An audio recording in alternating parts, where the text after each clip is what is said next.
கேதுவினுடைய ஜாலத்தை இனி பார்ப்போம். இதை நான் ஏற்கனவே சொல்லிக் கொடுத்திருக்கேன். கேது புத்தியா செஞ்ச கர்மா. கேது பகவான் எதையும் சிறியதாக்குவது, ஞானம், மோட்சம், ஏழ்மைத்தன்மை, எதையும் ரகசியமாக வைத்திருத்தல், நிதானமான தாக்குதல், பிரிவினை, நெருக்கடி, யாரும் அறியாதவண்ணும் துன்புறுத்துதல், தன்னைத்தானே மாய்த்துக் கொள்ளுதல், பக்தி மார்க்கத்தில் மனதை செலுத்துதல், சேர்ந்த பார்க்கப்பட்ட கிரகங்களை பாதித்தல். கேது பகவான் கர்மாவை குறைத்துக் கொள்ள வழிவகுக்கும் கிரகம்.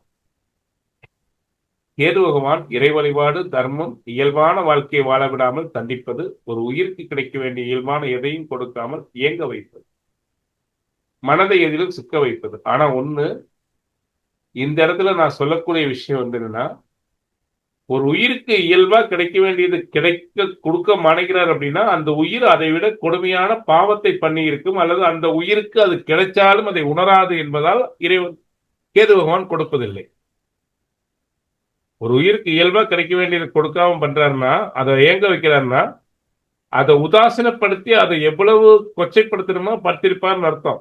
போன பிறவில ஒரு காதலோட அருமையை தெரியாம அந்த காதலை தூக்கி போட்டு அந்த காதலை கசக்க வச்சு அந்த காதலையோ அல்லது அந்த காதலனோ கண்ணீர் விடும் அளவுக்கு பண்ணியிருந்தால் அடுத்த ஜென்மத்தில் இதை செய்வார். அது எதுக்காக செய்யறாரு? அந்த காதலை புரிஞ்சுக்கணுங்கிறதுக்காக, அது எவ்வளவு உயர்ந்ததுன்னு உனக்கு தெரிய வைக்கணுங்கிறதுக்காக, அதில் உள்ள தர்மத்தை உனக்கு உணர்த்துவதற்காக. அப்போ கேது பகவானை பொறுத்தவரையிலும் ஒருவன் தன் கர்ம வினையில் தன் அறிவின் சக்தியால் செய்து கர்மங்களை அதே மனதை கொண்டு அதே அறிவை கொண்டு தண்டித்து அவனை அந்த வினை நீக்கம் செய்வதே கேது. இதான் கேதுனுடைய வேலை. அதுபோல முன்கூட்டியே உள்ளுணர்வால் அனைத்தையும் அறிந்து கொள்ளக்கூடிய ஆற்றல் தரது யாரு? கேதுதான். அன்பிற்காக இயங்குவதும் பின்பு அன்பு கிடைத்த பிறகு அதையே துன்பம் என்று அடைவதும் இதுபோல் மெஞ்ஞானத்தை கொடுப்பதும் பரம ஞானத்தை கொடுப்பதும் அருளுவதும் கேது. கேது பரஞானம், ராகு அபரஞானம். கேது பற்றற்ற நிலையும் தன்னுடையது என்று எண்ணாத நிலையும் பேரின்ப நாட்டம், யோக சுகம், வறுமை, கஷ்டம், நஷ்டம், எளிமை, தனிமை, தன்னடக்கம், அருவருப்பான தோற்றம், பெண்ணை கண்டாலே வெறுப்பு, ஏழை, சந்நியாசி, துறவு, சாது, சித்தன், உள்ளுணர்வு, மாயையிலிருந்து தெளிதல், விரக்தி, இதுக்கும் கேதுதான். இது எங்கெங்க எப்படி கொடுப்பாருங்கிறத பின்னாடி பார்ப்போம். எல்லா இடத்திலையும் கேது பெண்ணை கண்டாலே வெறுப்படைய வைக்கிறவர் அல்ல. எந்த இடத்துல எதை கொடுப்பாரு, எந்த சூழ்நிலையில் எதை கொடுப்பாருங்கிறதுக்கு அந்த சூழ்நிலை மாறி மாறி கொடுக்கும். அதை நம்ம பின்னாடி விரிவாப்பார். இது மொத்தமா அவருக்கு கொடுத்திருக்கக்கூடிய காரகம், அவருக்கு கொடுத்திருக்கக்கூடிய வேலைகள், அவருடைய தன்மைகள், இது எந்த இடத்துல எது கொடுப்பாருங்கிறது மாறுபடும். அந்த மாறுபாட்டை நான் சொல்லித்தரேன். அதோட இன்னைக்கு கிளாஸ் முடிஞ்சது. அடுத்த கிளாஸ்ல மறுபடியும் விரிவாப்பாம். சரி நூர் சார், உங்களுக்கு கேதுனால வரக்கூடிய சந்தேகம் என்னன்னா, ஒரு கிரகத்தோடு சேரும் பொழுது அந்த கேது அந்த கிரகத்தை என்ன செய்யறார்? அந்த கிரகத்துடைய காரகத்துவத்தை கொடுக்கிறாரா, கொடுக்கலையா, அது சிதைக்கிறாரா, சிதைக்கலையா? இதுக்கு அடுத்த வார கிளாஸ்ல உங்களுக்கு தெளிவான பொருள் வரும். புரியுதுங்களா? முதல்ல ஒரு பாவகத்துல கேது என்ன செய்யறார் அப்படிங்கறத முதல்ல நாம் பார்ப்போம். புரியுதுங்களா? இப்போ கேது பகவான் முதல்ல அவருக்கு பாவகம் இதுவரை நீங்க இதை எங்கேயும் படிச்சிருக்க மாட்டீங்க. எங்கேயுமே தசே வந்துருச்சு. இதுவரை நீங்க இந்த டாபிக்கை இந்த மாதிரி ஒரு மெத்தட்ல எங்கேயும் படிச்சிருக்க மாட்டீங்க. நானே உங்களுக்கு சொல்லிக் கொடுக்கல, போன கிளாஸ்ல சொல்லிக் கொடுக்கல. ஏன்னா எனக்கு அப்ப என் குருநாதர் சொல்லிக் கொடுத்து எனக்கு மறந்துருச்சு. எனக்கு அப்போ சொல்லிக் கொடுக்க தோணல. இப்போ ஞாபகப்படுத்தி சொல்லிக் கொடுறதுனால அதனால சொல்லிக் கொடுக்குறேன். இது எந்த நூல்லையும் இல்ல. நீங்க எந்த நூல் எங்க தேர்னாலும் இது கிடைக்காது. ஏன்னா இது என் குருநாதர் எனக்கு அவருடைய அனுபவத்துல மெஞ்ஞானத்துல சொல்லிக் கொடுத்த விஷயங்கள். அதனால எந்த நூல்லையும் இது இல்லை. அதனால உங்களுக்கு மட்டும் கிடைச்ச பொக்கிஷம் இது. நல்லா யோசிங்க. ஃபர்ஸ்ட் மனோதத்துவ ராசி எடுத்துக்குவோம். இப்ப லக்னத்தை மறந்துருங்க. ஒரு ஜாதகத்தில் லக்னத்தை மறந்துருங்க. காலபுருஷ தத்துவத்தை ஞாபகத்தில் வச்சுக்கணும். சார் புரியுதா? சரி, புரியுது சார். இப்ப மனோதத்துவ ராசியான கடகம், விருச்சகம், மீனம், இந்த 3 ராசியில கேது ஆர்கோத்துக்கு இருக்காருன்னு வச்சுக்கோங்க. யாருக்கு இருக்கார்? இந்த 3 ராசியில கேது யாருக்கு இருக்கார்? எனக்கு இருக்கார். இன்னொருத்தருக்கு யாருக்கு இருக்கார்? யாராவது இருக்கீங்களா? சுகந்தி மேடம், சசி, யாராவது இருக்கீங்களாமா? ஏமா சசி, என்னாச்சு? டவர் கட் ஆயிருச்சா? ஆமாண்ணா. இல்லண்ணா கேது. யாருக்குப்பா இருக்கார் மனோதத்துவ ராசியில? எனக்கு மட்டும்தான் இருக்காரா? ஜி என் மகனுக்கு கடகத்துல கேது, மகளுக்கு மீனத்துல கேது ஜி. Very good. கேது பகவான் மனத்தத்துவ ராசியில் இருக்கும்போது மனம் ஒரு பிரச்சனைக்குள் வரும்போது சிதைவடையதையும், மனதுக்குள் இருக்கும் உள்ளுணர்வை கண்கூடாக காண முடியும். உள்ளுணர்வு அவங்களுக்கு அதிகம். ஆனால் மனதார அவர் கசக்குனார்னா மனதார படும் வேதனை, அவருக்கு துன்பமே உங்களுக்கு மனதாலதான். மனசு சரியில்லை, மனம்தான் அடி வாங்கும். மனதை போட்டு அடிச்சு எப்பவெல்லாம் மனம் கருகிட்டு போகுதோ அப்பவெல்லாம் பெரிய அடியை வாங்குறவங்க இவங்க. மனதை ஒருநிலைப்படுத்தி கரெக்டா வச்சுட்டாங்கன்னா, சரியா வச்சுக்கிட்டாங்கன்னா, மனோகாரனான சந்திரனும் 4ஆம் பாவகம் 5ஆம் பாவகம் அவங்க ஜாதத்துல பலம் பெற்றிருந்ததுன்னா, இந்த மனோராசியில் இருக்கக்கூடிய கேது அவங்களுக்கு நன்மை தான் செய்வார், தீமை செய்ய மாட்டார். சந்திரனும் மனோராசின்னு சொல்லக்கூடிய ஆழ்மன ராசின்னு சொல்லக்கூடிய 5ஆம் இடமும், வெளிமன ராசின்னு சொல்லக்கூடிய 4ஆம் இடமும் ஒரு ஜாதகத்துல பாதிக்கப்பட்டிருந்ததுன்னா, இந்த கேது மனோதத்துவ ராசியில அது என்ன பாவகமா வேணாலும் இருக்கட்டும், உங்க லக்னத்துக்கு அது என்ன பாவமா வேணாலும் இருக்கட்டும், அது சம்பந்தமான அந்த பாவக ரீதியான மன எண்ண ஓட்டங்களை கொடுத்து மனதாலேயே அடிவாங்க வைப்பார். பொதுவா மனதை குறிக்கக்கூடிய கிரகமான சந்திரனும் 4, 5 ஒரு ஜாதத்துல வளர்த்துருந்துச்சுன்னா, இவங்க மனதுல ஆளுமை தன்மையும், இவங்க மனதுல உள்ளுணர்வையும், சிறப்பையும், மேன்மையும், மன உடலை சரியாக இயக்கி இவங்களுக்கு நல்ல சந்தோஷத்தை கொடுக்கக்கூடியவர் கேது. நீங்க யார் ஜாதகத்தை வேணாலும் போட்டு பார்த்துக்கோங்க. என்னுடைய அனுபவத்தில் சொல்றேன், மனதால நான் பட்ட கஷ்டங்கள் எல்லாம் அளவற்றது. அதுபோல மனதால நான் பெற்ற நன்மைகளும் அளவற்றது. ரெண்டையும் அனுபவிச்சிருக்கேன். ரெண்டையுமே அனுபவிச்சிருக்கிறேன். நல்ல பாதையை நோக்கி, இறைவனுடைய திருவடியை நோக்கி மனதை நகர்த்தும் போது வாழ்வியலும் சரி, பொருளாதாரத்திலும் சரி, அனுபவிக்கின்ற சுகங்களிலும் சரி, எல்லாத்தையும் கொடுத்து தூக்கி விட்டவர் கேதுதான். கருகெட்டு அலையும் பொழுது தண்டித்து மன ரீதியா அப்படியே தலையில சமட்டியில் அடிச்ச மாதிரி அடிச்சு கோர வச்சவரும் கேது. இந்த அனுபவத்தை சுகந்தி மேடம் உங்களுடைய, நீங்க சொன்னீங்களோ உங்களுடைய குழந்தைகளுடைய ஜாதகத்துல கண்கூட தாங்கலாம். சுகந்தி மேடம், ஆம் ஜி, ஆம் ஜி. ஓம் நம சிவாய ஜி. உண்மையா இல்லையா? ஆமாம் ஜி. எப்படி நீரானது மண்ணிற்கு வந்து அந்த நீர் சூரிய வெப்பத்தால் ஆவியாகி மீண்டும் வந்த இடத்தையே சென்று விடுகிறதோ அதுபோல்தான் நம் வாழ்க்கை. அதனாலதான் முக்தி ஸ்தானத்துல நீர்ராசி கொடுத்தாங்க. அந்த நீர்ராசிக்கு அதிபதியா அதுல கேதுக்கு பலத்தை கொடுத்தாங்க. அந்த புரியுதா இப்ப நான் சொல்றது? நீர் எங்கிருந்து வருது? வானத்திலிருந்து வருது, பூமிக்கு வருது. மீண்டும் நீர் என்ன ஆகுது? சூரிய வெப்பத்தால ஆவியாகுது. மீண்டும் எங்க போகுது? வானத்துக்கு போகுது. அப்ப இந்த பிறவி சுழற்சிங்கிறது எப்படி நடக்குது? இதே மாதிரிதான் நமக்கு நடக்குது. உண்டா இல்லையா? வர்றோம், வாழ்றோம், அப்புறம் முக்தி ஆயிரும். முக்திங்கிறது பிறவாமை குறிக்கிற முக்தி மீனம். இது மனத்தால், உடலால் முக்தி. சொல்றது புரியுதா நூர் சார்?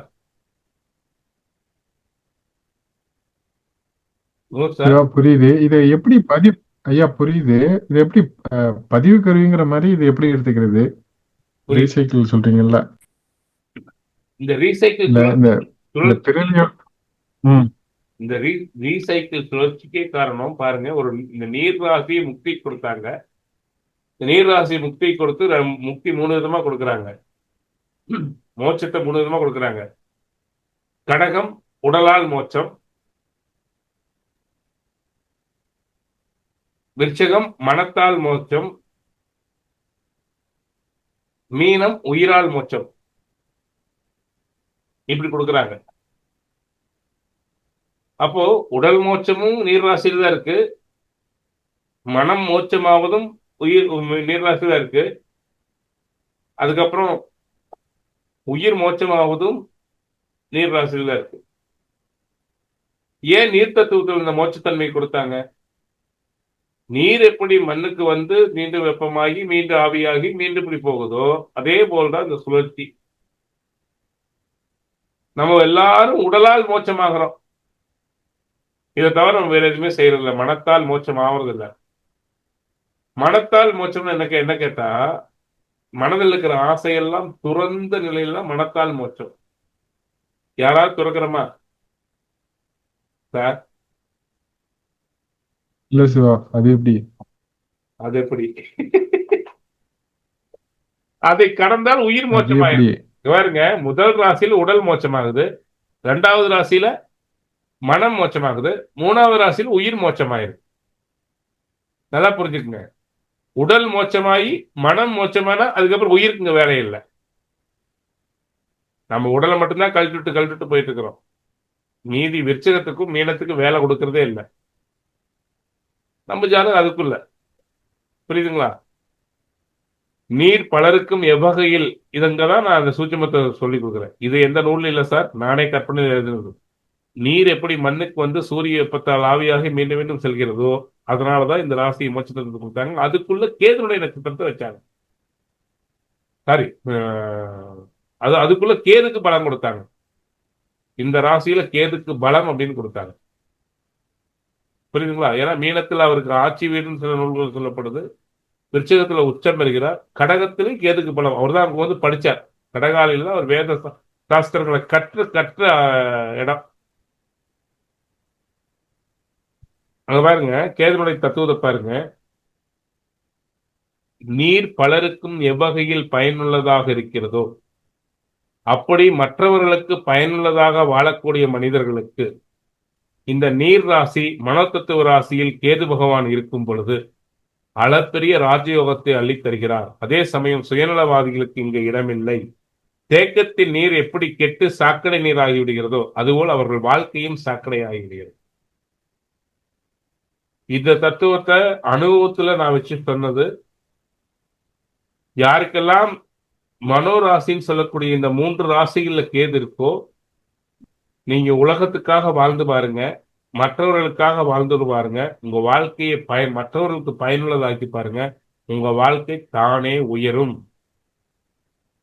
சார், அப்படி உயர்ந்தவங்க கண்ணு முன்னாடி இருக்க. என் வாழ்க்கையில என் குடும்பத்துக்காக என்னுடைய சொந்த நலனுக்காக நான் வாழ்ந்த காலங்கள் மிக மிக கம்மிதான். உங்க வாழ்க்கை தானே உயரும், உங்க குழந்தை வாழ்க்கை தானே உயரும், உங்க குடும்பம் தானே உயரும். அதுக்கு ஏது உயர்த்துவார், பிராமிஸ் பண்ணித்தார். சார், இதெல்லாம் நீங்க ஒரு ஜாதகத்தை பார்த்துட்டு சொல்ல வேண்டிய முக்கிய விஷயங்கள். அது என்ன பாவகத்தில் இருந்தாலும் சரி சார், கேது இந்த நீர் ராசியில் இருக்கா, கட்டாயம் பிறருக்கு பயனுள்ள வகையில, ஊருக்கு உபகாரியாக, பிறருக்கு நல்ல விஷயங்கள், சமூகத்துக்கு பயன்படும் வகையில் வாழ்க்கையை கொண்டு அவங்க வாழ்க்கையில் நல்ல விஷயங்கள் செய்ய கேது திசை, கேது புத்தி அவங்களுக்கு வரும்போது தன்னால உயர்த்திட்டோம். சுப்பிரமணியம் சார். சார் சிறப்பு சார், சிறப்பு சார். இதெல்லாம் நம்பணும். இதுக்கு ஆதாரம் கேட்கக்கூடாது. ஆதாரம் நான் பஞ்சபூத தத்துவத்தை வச்சு சொல்றேன். பஞ்சபூதத்துல நீர் எப்படி பயன்படுது எல்லாருக்கும்? சுப்பிரமணியம் சார், நூறு சார் கேட்கறது. நீர் இன்றியுமே சார், நீரின்றி உலகம் இல்லை சார். நீருடைய இயல்பே என்ன? எல்லாருக்கும் பயன் கொடுப்பது தானே சார். நதியினுடைய இயல்பு என்ன? எல்லாருக்கும் பயன் கொடுப்பது தானே? ஆமா சார், ஆமா சார். யாருடைய வாழ்க்கை ஆமாமா. அப்படி நதிநீர் மாற நம்ம தூய்மையாக்கிறோமோ, பிறருக்கு பயன்படும் வகையில் வாழ்கிறோமோ, அவர்களுடைய வாழ்க்கை தானே உயரும். தானே உயரும். இது நீங்க எந்த ஜாதகத்துல வேணாலும் மீனம், கடகம், விருச்சகத்துல கேது உள்ளவங்களை எடுத்து பாருங்க. சுயநலவாதியை அவங்க வாழ்ந்தாங்கன்னா அவங்க வாழ்க்கை சாக்கடை மாதிரி நாட்டம் தான் இருக்கு. வாழ்க்கையில படுபதத்துக்கு போயிடுவாங்க. நீங்க இந்த இந்த இந்த ராசியில கேது இருக்கக்கூடியவங்களை எடுத்து நீங்க ஜாதகத்தை ஆராய்ச்சி பண்ணி பாருங்க. அப்ப நான் சொன்னது உண்மைன்னு தெரியும். ஒருத்தர் ஒண்ணும் பேச மாட்டேங்கிறீங்க. உண்மை சார், உண்மை சார். கேது பகவான் யாருக்கு தர்ம தத்துவ ராசியான மேசம், சிம்மம், தனுசுல இருக்காரோ இவங்க எதுலயும் நீதியா இருக்கணும், நேர்மையா இருக்கணும்னு ஆசைப்படுறவங்க. தன் வாழ்க்கையும் அப்படி கொண்டு போனாங்கன்னா பிறரை குற்றம் காணுவதில் இவங்க நம்பர் 1. தப்புனா தப்புட்டுருவாங்க, இது சரியில்லைன்றுவாங்க. புரியுதுங்களா? யாருக்கு இந்த தர்ம தத்துவ ராசியில கேது இருக்கோ இவங்க தன் வாழ்க்கையும் தர்மப்படி வாழ்ந்தாங்க அப்படின்னா இவர்களுக்கு உயர்ந்த புகழும் முன்னேற்றத்தையும் சரியான காலத்தில் கேது பகவான் கொடுத்தே தீர்வார். யாருக்காவது இருக்கா? நெருப்பு ராசியில் யாருக்காவது கேது இருக்கா? வீட்டுக்காரன் மட்டும் இருக்கு சிவா. இவங்க இப்படி சரியா தர்மத்தின்படி வாழ்ந்தாங்கன்னா இவங்க வாழ்க்கையில கடவுள் கூட இருப்பார். கேது பகவானுடைய அருளாற்றல் அவங்களுக்கு நன்மையா அள்ளி கொடுக்கும். தகுந்த காலத்தில் இவங்களை தூக்கி விட்டுருங்க. எவ்வளவு கீழே இருந்தாலும் எப்படி விநாயகப் பெருமான் தும்பிக்கையில அவையை தூக்கி விட்டாரோ அது மாதிரி தூக்கி விட்டு ஒரே தூக்கில தூக்கி உங்களை இறக்கி வச்சு தர்மத்தின்படி இவங்க வாழ்ந்தா போதும். ஏன்னா இவங்க இயல்பாகவே பிறருடைய குற்றம் கண்ணு முன்னாடி நிற்குது. தப்பு சரின்னு எந்த ஒரு இதையும் நியாயம் எது, தர்மம் எது, தப்பு எது, பாவம் எதுன்னு பிரிச்சு சொல்லுவாங்க. மற்றவங்களுக்கு ஆலோசனை வழங்குறதுல நம்பர் 1 சொல்லுவாங்க. இவங்களும் இவங்க வாழ்க்கை இப்படி இப்படி இப்படி வழிநடத்திக்கிட்டாங்கன்னா 100% இந்த கேது அவங்களுக்கு உயர்வையும் புகழையும் கொடுக்கும். இல்லைன்னா அடிக்கும். இவங்க அப்படி மாற வரல் அடிக்கும். புரிஞ்சுக்கணும் சார். இதெல்லாம் கண்கூட கண்ட விஷயங்களை என்னுடைய அனுபவத்தை வச்சு இந்த 15-20 வருஷம் அனுபவத்தை வச்சு என் குருநாதர் சொன்னதை வச்சு இது அத்தனையும் கொடுத்துருக்கேன். கேது பத்தி இப்ப புரியுதா என்ன நூறு சார்? புரியுது சார். அடுத்தது கேது யாருக்கு நிலத்தத்துவ ராசி இருக்கு?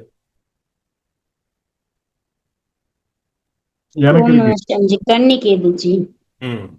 எனக்கும் அங்கதான் இருக்கு சார். எனக்கும் அங்கதான் இருக்கு. இவங்களுடைய தத்துவம் எப்படி வாழணும் அப்படின்னா இவங்களும் அதே தான் சொல்றேன். தர்மத்தின்படி வாழ்வது வேறு, பிறருக்காக உதவி செய்வது வேறு. இந்த 3 விஷயத்தை பிரிச்சு பிரிச்சு புரிஞ்சுக்கணும். இங்க பாருங்க, மனோதத்துவ ராசியில் இருக்கும்போது மனதை அனைத்துக்கும் மனமே காரணம். மனதை ஒருநிலைப்படுத்தி மனதை கண்டபடி அலைய விடாம, மனதை பேராசைக்குள்ள கொண்டு போகாம, மனதை அடக்கி மனதுல பற்றற்று ஒரு விஷயத்தை செய்யும் பொழுது அந்த கேது பகவான் அவங்களை உயர்த்தி மிக உயர்ந்த நிலைக்கு கொண்டு போயிடுறாரு. எப்படி நீர் மற்றவர்களுக்கு பயனுள்ளதாக இருக்கிறதோ அதுபோல மற்றவர்களுக்கு தன் வாழ்க்கையில் தன் மனத்தால் பயனுள்ளதாக பிறருக்கு பயனுள்ள வகையில் வாழ்ந்து முடிக்கிறவங்களுக்கு என்ன சொல்றது, இந்த மனோதத்துவ ராசியில் இருக்கக்கூடிய கேது உயர்வை கொடுக்குது. மற்றவர்களுக்கு பயனுள்ளது அப்படிங்கிறது வேற, தர்மத்தின்படி வாழ்வது என்பது வேற. இங்க பயன்லாம் கிடையாது, இங்க தர்மம். நீதினா நீதிதான், தர்மம்னா தர்மம் தான். ஒரு துளியேனும் தர்ம பாதை மாற மாட்டேன். சட்டப்படி உனக்கு உதவி செய்ய முடிஞ்சா செய்வேன், இல்லைன்னா செய்யல. இங்க பிறருக்கு பயனுள்ளதுதான், அது எதுன்னு தெரியாது. மற்றவங்க சந்தோஷப்படுறக்கா நான் செய்யறேன். எங்க மீனத்துல அந்த ராசியில. இங்க தர்மத்தின்படி, தர்மம் ஒண்ணு சேர்த்திக்கணும் நெருப்பு ராசிக்கு வரையில. இங்க நான் தர்மம் தான், ஆனா பிறர் எனக்கு சுயநலத்துக்காக வாழ, பிறருக்காக, பிறர் வாழ்வதற்காக நான் வாழ்கிறேன். ஆறு மீனம். இங்க பாருங்க, நிலத்தத்துவ ராசியில் வரும்போது பிறருக்காக உடல் உழைப்பை தரக்கூடியவர்கள். காசு பணம் தர தேவையில்லை, மற்றவர் தர உடல் உழைப்பு. மற்றவர்களுக்காக உழைக்கிறேன், மற்றவர்களுக்காக வாழ்றேன். கர்ம வீரனாகவும், யார் ஒருவர் தன்னுடைய கடமையை செய்யறதுல கரெக்டா செய்யறாங்களோ, தன்னுடைய கடமையை பிறருக்கு செய்து கொடுக்கறதுல, தன்னுடைய தாயா இருக்கிறியா நீ தாய்க்குரிய கடமையை செய், தந்தையா இருக்கிறியா தந்தைக்குரிய கடமையை செய், கணவனா இருக்கிறியா கணவனுக்குரிய கடமையை செய். அதே போல உலகத்துக்கு உன்னுடைய கடமையை செய்வதில் யாருக்கு கரெக்டா நீ இருக்குது உன்னுடைய கர்ம வீரனாக, எந்த ஒரு பற்றும் அல்லாமல், இன்னதை செய்தால் இன்னது கிடைக்கும் என்று எதிர்பாராமல், தொழில கூட வேலையில கூட அப்படித்தான். நான் வந்து வேலையில இதை செஞ்சா எனக்கு சார் ப்ரொமோஷன் கொடுப்பாரு அப்படின்னு நினைக்காம, என்னை நம்பி இந்த ஸ்கூல் ஒப்படைச்சிருக்காங்க, என்னை நம்பி இந்த விஷயத்தை ஒப்படைச்சிருக்காங்க, என்னுடைய கடமையை நான் கர்ம வீரனா கரெக்டா செய்வேன், எந்த ப்ரமோஷனையும் எதிர்பார்த்து நான் செய்யல அப்படின்னு செய்தவர்களுக்கு புகழையும் கௌரவத்தையும் அள்ளி கொடுப்பார் கேது. இது உங்க 2 பேர் வாழ்க்கையில் நடந்திருக்கா இல்லையா? சுப்பிரமணிய சார் உங்களுடைய வாழ்க்கையும் சரி, நூறு சார் உங்களுடைய வாழ்க்கையும் சரி, கட்டாயம் நடந்திருக்கு. உண்மை சார், உண்மை சார். நீங்க எத்தனை ஸ்கூல்ல பொறுப்பாளரா இருந்து நீங்க வந்திருக்கிறீங்க சுப்பிரமணிய சார். நீங்க போனதுக்கு அப்புறம் அந்த ஸ்கூலுடைய வளர்ச்சி மட்டுமே முக்கியம்ட்டு, உங்களுக்கு அதுல தனி ஆதாரத்தை தேடாம நீங்க அப்படி செஞ்சனால உங்களுக்கு உயர்வுக்கு கொண்டு இன்னைக்கு வரலும் அந்த ஸ்கூல்காரங்களும் சரி, அந்த நீங்க இருந்த ஸ்கூல்ல நீங்க எவ்வளவு உயர்த்தி இருக்கிறீங்க, நீங்க இருந்த கல்வி நிறுவனங்கள்ல எவ்வளவோ உயர்ந்திருக்குது. அந்த கல்வி நிறுவனங்கள் இன்னைக்கு வரல உங்களுக்கு ஒண்ணுமே கொடுக்கல. உண்மை சார். உங்களுக்கு அப்ப கொடுத்தது, அதாவது சம்பளம் கொடுத்ததை வந்து சம்பளங்கிறது வேற. நீங்க எக்ஸ்ட்ரா ஒரு ஸ்கூல் கீழே கிடந்ததை போய் மேல கொண்டு வந்த உங்களுக்கு இன்னைக்கு வரல ஒரு பென்ஷன் மாதிரி கொடுத்துருக்கலாம், இன்னைக்கு வரல உங்களுக்கு ஒரு நன்மை செஞ்சிருக்கலாம். கட்டாயம் நீங்க எதையும் எதிர்பார்க்கல, அவங்க உங்களுக்கு செய்யவும் இல்லை, நீங்க அதை பத்தி கண்டுக்கும் இல்லை. உண்மை உண்மை சார். இன்னைக்கு கூப்பிடுறாங்க சார். ஆமா, அப்போ கடைசி வரல அவருக்கு ஒரு புகழும் கௌரவம் கட்டாயம் இருக்கும், கொடுக்கும். அதே மாதிரிதான் நூறு சார். உங்களுக்கு வந்து அந்த நிறுவனம் செஞ்சதோ இல்லையோ, ஆனா உங்களுடைய பணியில உங்களுக்கு ஒரு தனித்துவத்தையும் புகழையும் கௌரவத்தையும் அந்தஸ்தையும் உங்களுடைய முதலாளி உங்களுக்கு கொடுத்தே தீருவா. இங்க என்னைக்கு நம்ம வந்து இது கிடைச்சா அது கிடைக்கும் நம்ம நினைக்கிறோமோ அன்னைக்கு அடி விழுவார்கள். உண்மை சார், உண்மை. அப்போ கர்ம வீரனான இருக்கக்கூடிய அனைவருக்கும் நிலத்து ராசியில் இருக்கக்கூடிய கேது நன்மைதான் செய்வார். உண்மை இல்லையா சார்? சார் முற்றிலும் உண்மை சார். இப்ப திருப்பி கூப்பிடுறாங்க சார், நாங்கன்னு கூப்பிடுறாங்க. Very good. அதுக்கு அடுத்தது காம தத்துவ ராசியில் இருக்கக்கூடிய கேது. முதல்ல இந்த 4 அதாவது நீர் தத்துவம், நெருப்பு தத்துவம், சாரி தர்ம தத்துவம், அதுக்கடுத்து நிலத்தத்துவத்தை என்ன சொல்றது, கர்மயோகம் மாற்றக்கூடிய இடம், அதுக்கப்புறம் காம தத்துவம், அதுக்கப்புறம் மோட்ச தத்துவம். இவ்வளவுதான் இருக்குது ராசி. இதுக்கு மேல ஏதாவது இருக்கா? ஆமா சார். அதுக்கப்புறம் காம தத்துவத்தில் இருக்கும் பொழுது ஜாதகர் ஆசைப்பட பிரச்சனை அதிகமாகும். ஆசையே படக்கூடாது. இவங்கெல்லாம் ஆசையே துன்பத்திற்கு காரணம். ஐஸ்கிரீம் சாப்பிடணும்னு ஆசைப்பட்டால் அடி. புரியுதுங்களா? வீட்டுக்காரி வந்து கொஞ்சம் மாண்டால நினைச்சா கொஞ்சம் மாண்டா கடவாய் பிடிச்சி கடிச்சிட்டு போயிடுவா. புரியுதா? அப்போ காம தத்துவ ராசியில் இருக்கக்கூடிய கேது தர்மத்தின்படி காமத்தை அனுபவித்தால் விட்டுருவார். தர்மத்தை மீறி காமங்கிறது செக்ஸுவல் லைஃப் மட்டும் சொல்லல, எந்த ஒரு ஆசையுமே தர்மத்தை மீறி காமத்துக்கு ஆசைப்பட்டோம்னா கொண்டுடுவாருங்க அப்படியே. அப்பா சாமி, அவங்களுக்கு அது மாதிரி திரும்ப கேட்டு பாருங்க, அடி உழுந்தா அப்பா அப்படிங்கிறத. ஆனால் இவங்களுக்கு பிளஸ்ஸே என்னன்னா, நடக்கிறது நடக்கட்டும், சாமி கொடுத்தா அனுபவிப்போம், இல்லைன்னா போயிட்டு போகுது. ஆசையை தனக்குள் சுருக்கி கொண்டு அமைதியாக வாழ கற்றுக்கொள்ளக்கூடியவர்களுக்கு போதுங்கிற அளவுக்கு காமத்தை வாழ்க்கையில் அவங்களுடைய வாழ்க்கையில் விருப்பங்களை நிறைவேற்றி அவங்களுக்கு பூர்ணமான விஷயத்தை கொடுத்து அவங்களை அடுத்தது மோட்சத்தை நோக்கி நகர வச்சிருவாங்க. அப்போ காமத்தத்துவ ராசியில் இருக்கும்போது பேராசை மட்டும் இருக்கக்கூடாது. யாருக்கெல்லாம் துலாம், கும்பம், மிதுனத்துல கேது இருக்குதோ, ஆசையை மட்டும் அளவோடு வைத்துக் கொண்டால்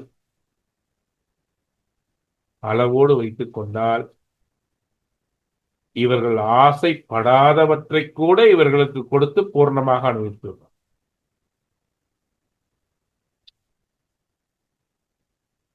நான் ஒரு பாணியில சொல்றேன். ஒருத்தர் வீட்டுக்கு சாப்பிடலான்னு போறோம், கூப்பிட்டுருக்கேன். அட என்னமோ போறோம், பசிக்குது, என்னமோ ஒரு ஒரு கூட்டு ஒரு ஒரு ஒரு கூட்டுக்கறி, ஒரு சாம்பார், ஒரு ரசம் தான் போதும்னு போனா, வடை பாயசம் 10 விதமான டிஷ்ஷோட, இதுக்கெல்லாம் ஒரு ஆசைப்படல, ஏதோ பசிக்கு சோறு ஓட்டா போதுன்னு போறாரு. இவருக்கு விதவிதமான ருசியோட சாப்பாடு கிடைக்கும். அதுபோல நான்வெஜ் சாப்பிடுறது போறாரு, அது என்னமோ கறிக்கஞ்சி ஊத்தாட்டி ஏதோ 2 குழம்பாவது ஊத்துனா கரைச்சி குடிச்சு சொல்லி போனா, இவருக்கு அத்தனை விதமான கறிக்கஞ்சியோடு சோறு கிடைக்கும். பிரியாணி தான் போடுவாங்கட்டு போனா பெரிய ஆணியோட போட மாட்டாங்க. புரியுதுங்களா? அங்க ஏதோ ஒரு பிரச்சனை ஆயிடும். ஒரு சாப்பிடுற விஷயத்துல சொல்றேன். நீங்க வேணாலும் இந்த ராசியில கேது இருக்கிறவங்க வந்து நீங்க ஒரு ஹோட்டலுக்கு போய் பாருங்க. இந்த ஹோட்டல்ல நான் இன்னதை போய் சாப்பிட்டே ஆகணும், இந்த மாதிரி எனக்கு சாப்பாடு கிடைக்கணும், இந்த சாப்பாட்டை நான் தேடி பிடிச்சி சாப்பிடணும், அந்த அன்னைக்கு உங்களுக்கு என்ன சொல்றது, ஒரு டீம் மட்டும் தான் கிடைக்கும். ஐயா காம தத்துவ ராசிக்கு சொல்றீங்க, காம ஆமா தத்துவத்துக்கு ஆமா சொல்றீங்க. ஆமா ஆமா. ம், ம், சசி ம், உண்மையா ம், இல்லையாமா? ம். சசிமா, சசிமா, கேக்குதா? நான் சேலம் மீட்டிங் போறேன். மீட்டிங் போயிட்டு சேலத்துல நல்ல ஒரு சாப்பாடு, ராஜ சாப்பாடு சாப்பிடணும்னு நினைச்ச அன்னைக்குலாம் நீ ஒரு டீம் பண்ணி சாப்பிட்டு தான் நீ மீட்டிங் முடிச்சுட்டு வந்திருப்ப. புரியுதா? சரிண்ணா. உண்டா இல்லையாமா? உண்டு. கிடைக்கிறத சாப்பிட்டுக்கலாம், ஒன்றும் பிரச்சனை இல்லை அப்படின்னு ஒரு அன்னைக்கு உனக்கு வடவாயசோட சாப்பாடு கிடைச்சிருக்கு. உண்டா இல்லையாமா? உண்டுண்ணா. வாழ்க்கையில எதுக்குமே அப்படிதான். சரி, இருக்கிறது இருக்கட்டும் அப்படின்னு நினைக்கும் போது எல்லாமே கிடைக்கும். இவர்களுக்கு கேது கொடுப்பார். இப்படித்தான் 12 வீடுகளிலும் கேது தன்னுடைய பலனை நிலைநாட்டுகிறார். கேதை பத்தி புரியுதா நூர் சார்? சிவா புரியுது. சாப்பாட்டுக்கு பசிக்கெல்லாம் அழகா சொன்னீங்க. இதே மாதிரி ஒவ்வொரு வீட்டுக்கும் பொருளாதாரத்துக்கு எடுத்துக்கணும். எல்லாத்துக்கும் அப்படித்தான். இதுல நீங்க பொருளை கொண்டாந்துச்சுன்னா அப்படித்தான். சாப்பாட்டுக்கு, பசிக்கு, காமத்துக்கு, பொருளுக்கு எதை வச்சாலும் அப்படித்தான். ஏதோ செய்யறோம், காமத்துக்கு ரசிகர்கள் 1 கோடி ரூபா சம்பாதிக்கணும் இல்ல, ஏதோ நம்ம உழைக்கிறோம், கிடைக்கிறது கிடைக்கட்டும். நமக்கு ஒரு ஆசை இல்லாம மனசு ஓட முடியாது. நம்ம செய்யற கடமையை செஞ்சுட்டோம், நமக்குன்னு ஒரு பொருளாதாரத்தை கொடுக்கட்டும் அப்படின்னு நினைக்கும் போது நீங்க ஒரு ஒரு இந்த இந்த ப்ராஜெக்ட் ஒர்க் முடிக்கிற ஒரு ஒரு 25,000 கிடைச்சா போதும்னு நினைச்சீங்கன்னா உங்களுக்கு 1,00,000 கிடைக்கும். இந்த நெருப்பு ப்ராஜெக்ட் முடிச்சா எனக்கு 1 கோடி வேணும்னு நினைச்சீங்கன்னா 1 ரூபா கிடைக்காது, நட்டமாயிடும். சார், நெருப்பு தத்துவ ராசி சார். சொல்லுங்க. நிறுத்து சொல்லிருக்கீங்க. சொல்லு சார். தனுசு சொன்னாங்க இதுக்கு முன்னாடி உள்ள ஸ்லைட்ல. சொல்லிட்டேன் சார். வாங்க ஐயா, இதுக்கு முன்னாடி உள்ள ஸ்லைடு போங்க. சொல்றேன், அது சொல்றேன். அப்போ காமத்தத்துவ ராசியில பெரிய லெவல்ல பணம் சம்பாதிக்கணும்னு ஆசைப்பட்டேன். ஒரு ப்ராஜெக்ட் ஒர்க் முடிச்சுட்டு இந்த ப்ராஜெக்ட்ல எனக்கு இவ்வளவு லாபம் வரணும், இவ்வளவு கோடி சம்பாதிக்கணும்னு ஆசைப்பட்டோம்னா ஒரு பிரயோஜனம் இல்லை. அந்த பணத்தால் ஒரு சுகத்தையும் காண முடியாது. அப்படி பணம் வந்தால் அதனால சுகம் இருக்காது, துன்பம் தான் இருக்கும். அந்த பணமே கிடைக்காது சார். பணம் என்ன சார்? பணம் குணம்தான் சார் முக்கியம். என்னமோ உழைக்கிற சார், கடவுள் கொடுக்கறத வச்சு வாழ்ந்தா போதும் சார். எனக்கு இவ்வளவு எல்லாம் முக்கியம் இல்லை, நான் செய்யற வேலையில முக்கியம், அது மட்டும் பெர்ஃபெக்டா இருந்தா போதும். எனக்கு பணத்தை பத்தி பிரச்சனை இல்லை, பணத்தை பத்தி நான் நினைக்கல, அது ஆண்டவன் கொடுப்பார் அப்படின்ட்டு அந்த ப்ராஜெக்ட்ல இவ்வளவு ஆசைப்படாம நீங்க செய்யும் போது அது உங்களுக்கு எங்கேயோ அள்ளி கொண்டே கொடுக்கும். நீங்க எதிர்பாராத வருமானத்தை கொடுக்கும். இப்படிதான் சார் கேது பலன் செய்யறாரு. உங்களுடைய பக்குவத்துக்கு ஏற்பத்தான் அங்கு பலம். புரிஞ்சுக்கங்க. மனம் தத்துவ ராசியில மனசை கண்டபடி அலையவிட்டு அப்படின்னா திக்குற்றுவார். இதுக்கெல்லாம் அந்த பாவகம் பலமா இருக்கணும் சார். இதெல்லாம் நம்ம செய்யக்கூடாதுன்னா 4ஆம் பாவம் பலமா இருக்கணும், 3, 7, 11 பலமா இருக்கணும், அந்த பாவகாதிபதி பலமா இருக்கணும். இதை வச்சுதான் நம்ம அதை எப்படி கண்ட்ரோல். இங்க கேது எப்படி நன்மை செய்வார் தீமை செய்வார்னா, காமதத்துவ ராசியில இருக்கக்கூடிய ஒரு ஜாதகத்துல 3, 7, 11 சொல்லக்கூடிய 3, 7, 11 அதிபதிகள் வந்து நல்லா கெடாம இருக்காங்க அப்படிங்கிற போது அது சிறப்பு. காமதத்துவ ராசிக்கு அதிபதி. இதையே உங்க ஜாதகத்துக்கு பார்க்கணும். சரி சார், இந்த இயல்பா காலபுருஷ லக்னத்துக்கு சொல்லிட்டீங்க. இப்போ உங்க லக்னம் என்ன லக்னம் அதை பார்க்கணும் அல்லவா? உங்க லக்னம் வந்து இப்ப உதாரணத்துக்கு மகர லக்னத்துல ஒருத்தர் பிறந்திருக்கார். அவருக்கு வந்து நில கர்ம தத்துவ ராசியே லக்னமா அமையுது. அவருக்கு எது காம தத்துவ ராசி அமையுது? மோட்சம் தான் காம தத்துவ ராசி அமையுது. மோட்ச தத்துவ ராசியான மீனம், அதுக்கு அடுத்தது விருச்சகம், கடகம், இதுதான் காம தத்துவமா அமையுது. அப்ப அவருடைய ஆசை எதை நோக்கி பயணிக்கணும்? பரம்பொருளை அறிந்து கொள்வதும் பரம்பொருளை அறிவதும் இறைவனுடைய அந்த முக்தி ஞான மார்க்கத்தை அறிவதும் இதன் மேல ஆசை அதிகப்படணும். இதன் மேலதான் ஆசை நோக்கி ஒரு கட்டத்துல கொண்டு போகும் பாருங்க. இப்போ 3 பேர் இருக்கிறாங்க இந்த மகர ரத்னம். ஒண்ணு நூர் சார், இன்னொன்னு வந்து பாலசுப்ரமணியம் சார், இன்னொன்னு வந்து நம்ம சுப்பிரமணியம் சார். இவங்க 3 பேர்த்தையும் நான் சொல்றேனே, ஒரு கட்டத்துல நீங்க இறைவனை நோக்கித்தான் நகர்வீர்கள். உங்களோட ஆசை அனைத்து நகரமா வளைஞ்சு இறைவனுடைய திருவடி, அவனுடைய எண்ணங்கள், அவ என்ன அந்த முக்தி மார்க்கம், இந்த ஞான விஷயம், இதை நோக்கி உங்க மனம் நகரமா வளைஞ்சு நீங்க வேற எதுக்கு ஆசைப்பட்டாலும் அது பிரேக் போட்டு தான் நிற்கும். உண்டா இல்லையா? உண்மை உண்மை சார். நூறு சார் சொல்லுங்க. ஆமாங்க சிவா, அதே மாதிரிதான் இருக்கு. பக்கத்து வீட்டுக்காரருக்கு வந்து இந்த பக்கம் ரொம்ப, அந்த பக்கம் ஊர்வசி தோல்ல கை போட்டு நடக்கிறான்னு நாமளும் ஆசைப்பட்டோம்னா அது நடக்காது. நமக்கு காமம் எப்படி இருக்கணும்னா, அப்பா திருவடை மருந்தூர் போய் சுவாமிக்கு மிகப்பெரிய ஒரு அபிஷேகத்தை பண்ணிட்டு அப்புறம் தரிசனம் பண்ணிட்டு வரணும் அப்படின்னு நினைச்சு பாருங்க. இந்த காமம் உடனே நிறைவேறும், இந்த ஆசை உடனே நிறைவேறும். அப்போ இந்த முக்தி மார்க்கத்தை நோக்கி நகரக்கூடிய, அதுல என்னென்னவெல்லாம் விஷயம் இருக்கோ அதை நோக்கி நகர நகர நகர சாஸ்திர சம்பிரதாயங்கள், ஞான சம்பிரதாயங்கள், ஞான நூல்கள், வேதங்களை பற்றி எனக்கு தெரியணும்னு நீங்க ஆசைப்பட்டீங்கன்னா உங்க கண்ணு முன்னாடி வந்து நிற்கும் வேத நூல்கள். உங்க கண்ணு முன்னாடி உங்களுக்கு ஒரு குரு கிடைப்பான். உங்க கண்ணு முன்னாடி எல்லாம் சொல்லிக் கொடுப்பான், உங்களுக்கு கிடைக்கும். பாலசுப்ரமணியம் சார் கரெக்டா? ஏன்னா அனுபவத்துல அவர் எல்லாத்தை விட பெரியவர். அவர் சும்மா சரி. பாலசுப்ரமணியம் சார் ஐயா வாஸ்தவங்க ஐயா. அப்போ உங்களுடைய காமம் இதை நோக்கி நகரணும். ஏன்னா உங்களுக்கு காமத்தை ராசி எது? அதுதான். அப்ப நாங்க மத்தது எதுவுமே அனுபவிக்க கூடாதா சார் அப்படின்னா, விதிகளுக்கு உட்பட்டு அனுபவிச்சுக்கணும்.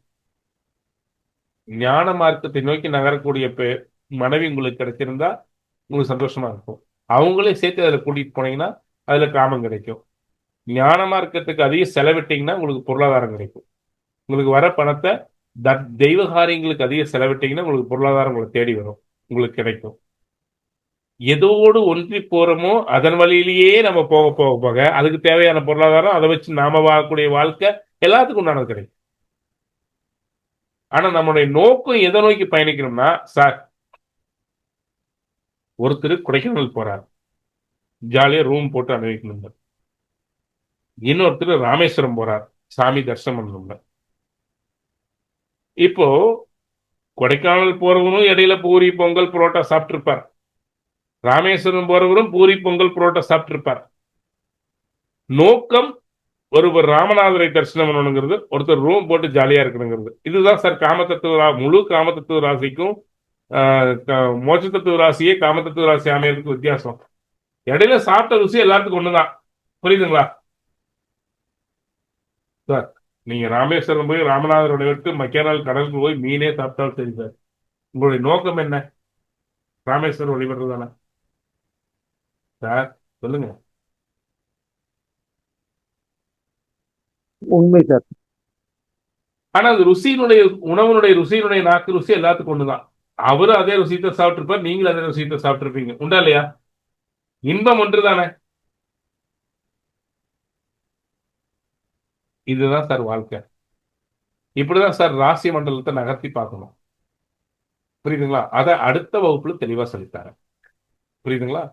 கிரகங்களை பத்தியும் கிரக நகர்வுகளை பத்தியும் இந்த கேது மற்ற கிரகங்களோட சேரும்போது எப்படி பண்ணுது அப்படிங்கறத பத்தியும் சொல்லித்தாரேன். இப்ப இதுக்கு மேல பாத்தீங்கன்னா குழம்பி போயிடும். நேத்துல இருந்து இன்னைக்கு வரல எடுத்த விஷயங்கள் இவ்வளவு அதிகமா தெரியல. சார் ஆ, 1 நிறைய 9 சார். சார் நிறைய 1 நிறைய சார் சொல்லுங்க சார் 1 9 எப்படி இருக்கணும்? சார். 159 தெளிவா இந்த சொல்லிக்கிறேன். இந்த இருக்கு இந்த இருக்கு இந்த இருக்கு இதான் இந்த இருக்கு. ஆ, தர்ம தத்துவ ராசியான மேசம் மேசம் சிம்மம் தனுசுல கேது யாருக்கு கொண்டிருக்கோ அது என்ன லக்னமா இருந்தாலும் இருக்கட்டும் கொண்டிருக்கோம். இவங்க எப்பவுமே நேர்மையா இருக்கும்னு மத்தவங்க எதிர்பார்ப்பாங்க. எதுலயும் பொய் பேசக்கூடாது, கரெக்டா இருக்கணும், உண்மையா இருக்கணும்னு எதிர்பார்ப்பாங்க. மத்தவங்ககிட்ட இவங்க எதிர்பார்ப்பாங்க. இவங்களும் அதே விதியை பின்பற்றினாங்கன்னா இவங்களுக்கு புகழும் எல்லா விதமான சந்தோஷங்களும் தர்மத்தின்படி நானும் வாழ்ந்து பிறர்க்கு எதிர்பார்ப்புங்கிற அளவுக்கு இவங்க வாழும் பொழுது கேது திசை கேது புத்தி கேது இவங்களுக்கு ஒரு நல்ல உயர்வையும் பாதுகாப்பாளனாகவும் இருப்பார். நீதி வழியிலிருந்து இவங்க பிறண்டு மற்றவர்களை மட்டும் குற்றம் கண்டுபிடிச்சாங்கன்னா இவங்களை கேது இம்சுப்படுத்திடுவார். அப்ப இவங்க எப்பவுமே மற்றவர்கள் குறையை காண்பதை விட தன் குறையை சரி செஞ்சு தன்னை உயர்த்தி கொள்ளும் பொழுது மேம்படும் பொழுது மற்றவர்களை குறை கூறுவதை விட்டுட்டு இவர்கள் தன்னுடைய வாழ்க்கையை தன்னுடைய பாதையை நீதித்தன்மையை உயர்த்தி கொள்ளும் பொழுது இவங்க முன்னாடி யாருமே நின்று பேச முடியாது. இவங்களை குறை காணவர்கள் கூட இவங்க முன்னாடி தலை குனிந்து ஒதுங்கி போயிடுவாங்க, அக்கட்ட போயிடுவாங்க. நீங்க யாருக்கு வேணும் பாருங்க. தனுசு மேசம் சிம்மத்துல கேது இருக்கிறவங்களுக்கு சிறப்பு சார். சிறப்பு. சரியான முறையில் அவங்க வாழ்க்கையை செம்மப்படுத்தி தர்மத்தின்படி அவங்க வாழ்ந்தாங்கன்னா எவனை கண்டு இவங்கெல்லாம் பயப்பட மாட்டாங்க. எப்பேற்பட்ட அதிகாரி வீட்டுக்காரி யாரா இருந்தாலும் சரி இவங்களுக்கு முன்னாடி எதிர்த்து பேச முடியாது. அவங்க கண்ணை பார்த்தாங்கன்னா அவங்க அடங்கிடுவாங்க. புரியுதுங்களா? அந்த பவர் இவங்களுக்கு உண்டு. அந்த பவரை இவங்க வாழ்ந்து இவங்களுக்குள்ள கொண்டு வந்துக்கணும். ஆனா இன்னைக்கு கலியுகம் விடாது. எல்லாத்துலயும் தர்மமா இருக்க முடியாது. நான் சொல்றது அதிகபட்சம் எவ்வளவு இருக்க முடியுமோ அவ்வளவு. எல்லாத்துலயும் தர்மமா வாழ முடியாது. யுகத காலம்னு ஒன்று இருக்கு. உங்களை காலம் விடாது. நீங்க எவ்வளவுதான் வாழ்ந்தாலும் கடினமானது தர்ம பாதை. சாதாரண விஷயம் இல்ல. இதெல்லாம் வாயில சொல்லிடலாம். ஆனா என்னால எவ்வளவு கடைபிடிக்க முடியுமோ அது ஒரு இது எடுத்துக்கணும். என்னால முடிஞ்ச அளவுக்கு அப்படிங்கிறத எடுத்துக்கணும். முடிஞ்ச அளவுக்கு எடுத்துக்கணும்னா போதும். அது தெரியும். அது கிரகங்களுக்கு சார் எல்லாமே தெரியும் சார். உங்களோடு பேசுவது உங்க ஆன்மாவோடு உறவாடும். உங்களால எவ்வளவு முடியுங்கிறது அந்த கிரகத்துக்கு தெரியும். உங்களை சார் உண்மை ஆசானுக்கு இந்த பையன் எவ்வளவு சொல்லி கொடுத்தா அவனால ஏத்துக்க முடியும், கேரேஜ் பண்ணிக்குவான், அவனால மாத்திக்க முடியுங்கிறது வாத்தியாருக்கு தெரியும். அந்த பையனுக்கு அவ்வளவுதான் முடியும்னா அதுக்கு மேல வாத்தியார் உங்களை அடிக்க மாட்டார். அடிப்பாரா சார்? மாட்டோம் சார். பரிதாபம் தான் படுவாரு. திருட்டுத்தனம் பண்ணா அடிப்பார். உண்டா இல்லையா? ஆமா. அதுதான் சார் கிரகங்களும். கிரகங்கள் அப்படித்தான். நீங்க சுவாமி விவேகானந்தர் இருந்த மாதிரியே நீ இல்லையே கேது அடிக்க மாட்டேன். விவேகானந்தரோட ஆன்மா பலம் வேற, நம்மளுடைய ஆன்ம பலம் வேற. நம்மளுடைய ஆன்ம பலத்த அளவுக்கு நம்ம தருகட்டு போகாம ஓரளவுக்காவது நம்ம ஒழுக்க நெறிக்குள்ள நம்மளை கொண்டு வரணும். இதுதான் தர்மத்துக்கு வராது. புரியுதுங்களா? இன்னைக்கு கிளாஸ் இருந்தது. சிறப்பு சார். சிறப்பு சார். சிறப்பு. அருமையா இருந்துச்சு. நிறைய யோசிக்க வைக்கிறீங்க. இப்ப நிறைய யோசிக்க வச்சிட்டீங்க. யோசிக்க இன்னும் நிறைய வச்சிட்டீங்க. அதனாலதான் கேது புரியாத புதிரா அல்லது புனிதத்தை தருவனா? இந்த விடயங்களுக்கு ஒரே விடை, அவன் புரியாத புதிராக இருந்து கொண்டு ஆன்மாக்களுக்கு புனிதத்தை ஊட்டக்கூடியவன். அவன் பார்ப்பதற்கு புரியாத புதிர் போல் தோன்றினாலும் என்னைக்குமே தர்மத்தை யாரும் புரிந்து கொள்ள முடியாது. முழுசும் புரிஞ்சிருச்சுன்னா அதுக்கு முழுமையே கிடையாது. அதை புரிந்து கொள்ளுதலும் முடியாது. அதை பார்க்கும்போது முட்டாள் மாதிரிதான் சொல்லுவாங்க, பைத்தியகாரம்பாங்க.